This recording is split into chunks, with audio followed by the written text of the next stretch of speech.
Ayan, hello, what's up po ulit mga ka-backyard. So, ito ngayon tayo sa ating farm at monthly maintenance tayo. So, monthly maintenance, ito yung pagsasaksak ng mga vitamins sa ating kambing. So, bukod sa pakain natin, tips din sa pag-aalaga ng kambing ay dapat nasasaksakan natin sila ng mga vitamins and minerals na kailangan nila. So, yan. Mag-uubos tayo ngayon ng mga vitamins para makapag build tayo ng bago. So, ang isasaksak natin ay ito, yung B-complex with liver extract, kung paganong kumain.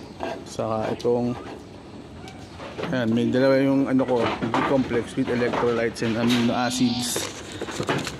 Tapos iron. Ubus na pa yung iron ko. Alam ko may bago ako eh.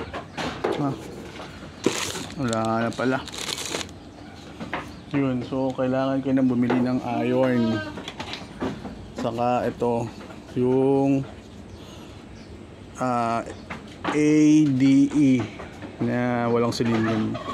So ang isasaksak ko ngayon ay iron sa mga anemic.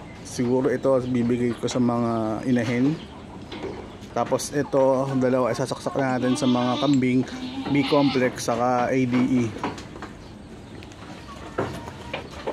So, yun. Ano ba yung ano natin? Yung ginagamit natin na syringe. Ito, 1 ml para sa mga bisiro. Yung 4 months old. 1 month to 4 months to 5 months old, 6 months old, yan 1 ml ginagamit natin. Tapos sa mga inahin, ang gamit natin ay itong ayan,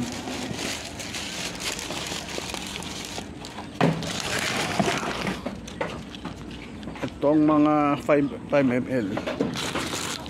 So ayan, so ito yung mga gamit natin. So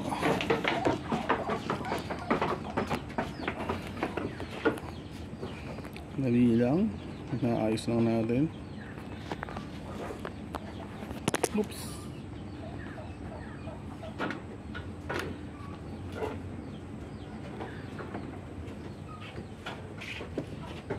Jack, patay mo na yung ano, sasakyan. So, unahin muna natin itong mga 5 ml sa mga inahin. Ubusin ko na kasi itong iron.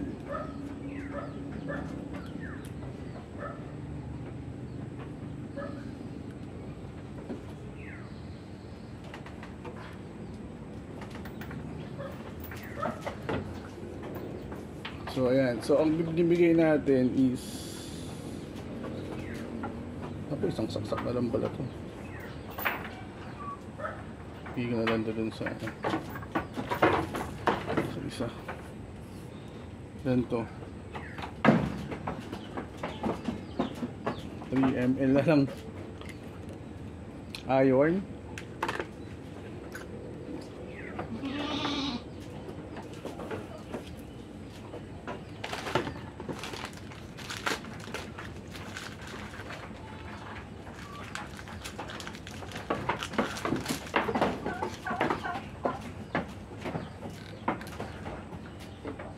Complex.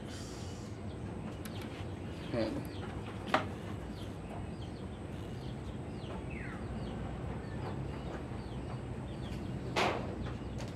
So ngayon na lang ulit kami nakapag-maintenance. Ngayong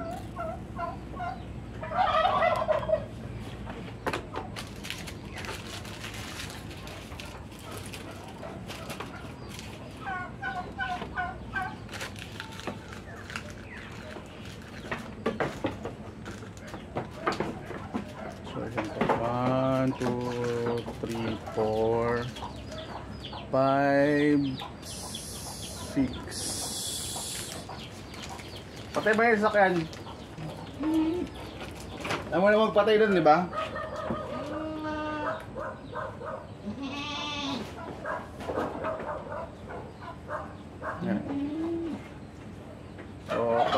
tayo ng B-complex.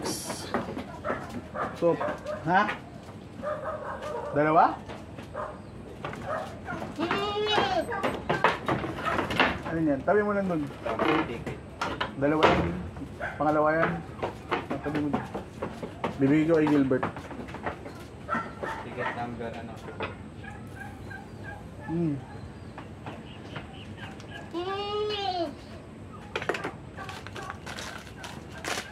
So ayan. So ang ano natin, ang binibigay natin sa kambing ngayon is B-complex. Saka ADE, bibigyan natin sila. So sa mga malalaking kambing, 5 ml lang iano natin. So para saan ba tong B-complex? So ito B-complex para sa pampagaan ng kumain, saka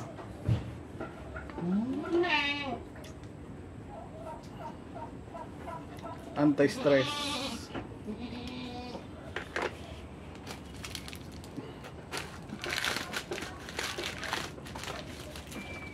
So ang ginagamit namin is disposable. And disposable yung ginagamit natin na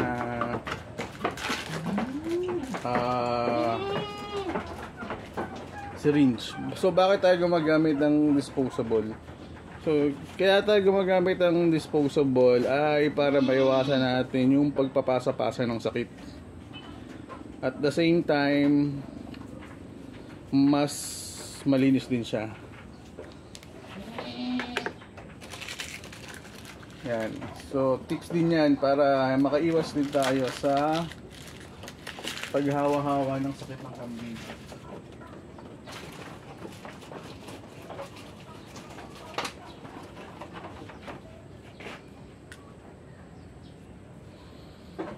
So next week, ang gagawin natin, mamimili tayo ng gamot kasi paubos na rin yung mga gamot natin.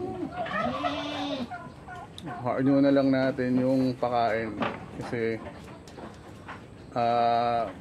minsan maulan dito, so hindi sila nakakapawala.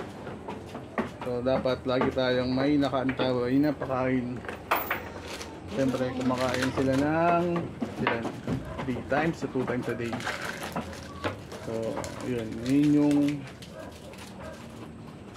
inulan na rin natin yung pagbili ng corn silage. So kami malakas din kami sa vitamins kasi monthly nga yung saksak namin. Minsan weekly or twice a week ang bigayan namin ng vitamins sa mga kambing. Depende sa pangangailangan.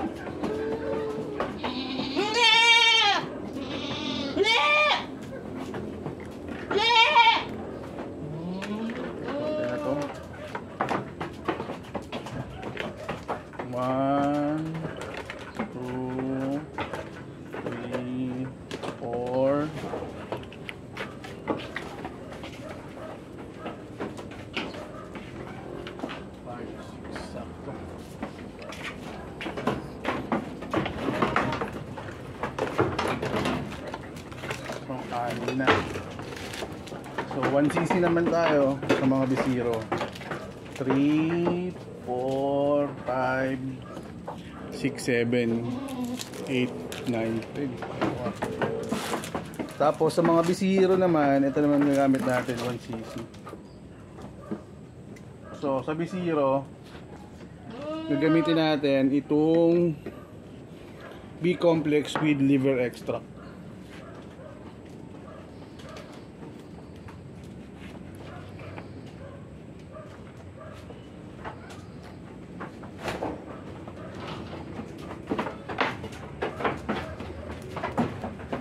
Tapos mamaya i-video ko kung paano kami nagtuturo kasi maraming maraming nagtatanong kung paano magsaksak sa kambing. Sa totoo, marami na yung na-upload na video kung paano magsaksak ng vitamin sa kambing. May time lang ako lang yung nag-video, or ang ginagawa lang natin is paano ba to? inilalagay yung video dun, ipapatong yung cellphone para mabidyoan kung paano magsaksak ng kambing. So yun, nagagalit yung iba kasi hindi ka daw pinapakita kung paano magsaksak. So ayan, ngayon susubok, although may mga video naman kami na kung paano magsaksak, uulitin na lang natin dahil marami talaga nagtatanong kung paano magsaksak ng kambing.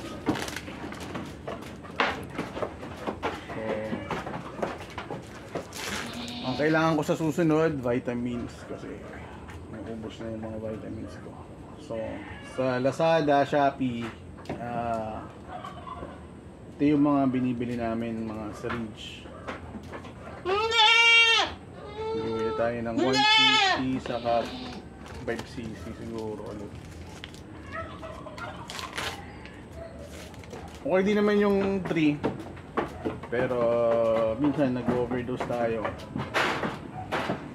Para itong saksakan yun. Wala naman ding masama sa overdose ng ng vitamins kasi iilang din naman yung mga kambing yan.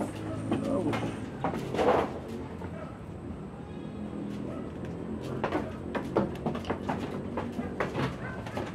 1, 2, 3, 4.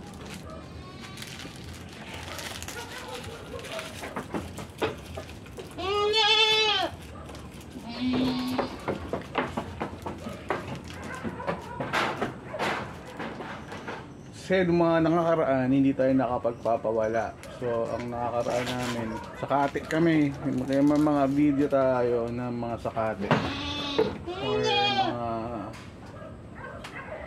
nangunguha kami ng damo. Kung full time kami magkakambing, wala rin ang okay din ang magsakate. Kaso dahil kami may mga pasok,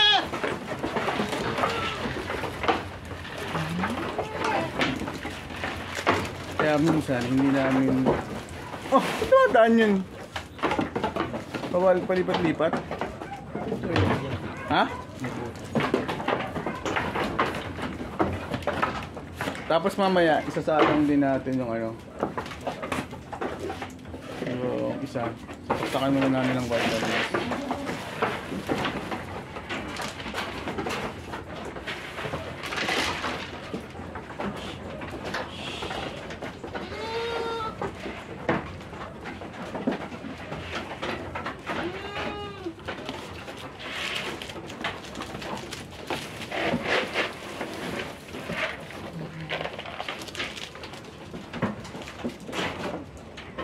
So ayan, magkakarga muna tayo na magkakarga para sa So next video natin, siguro patuloy ko muna dito.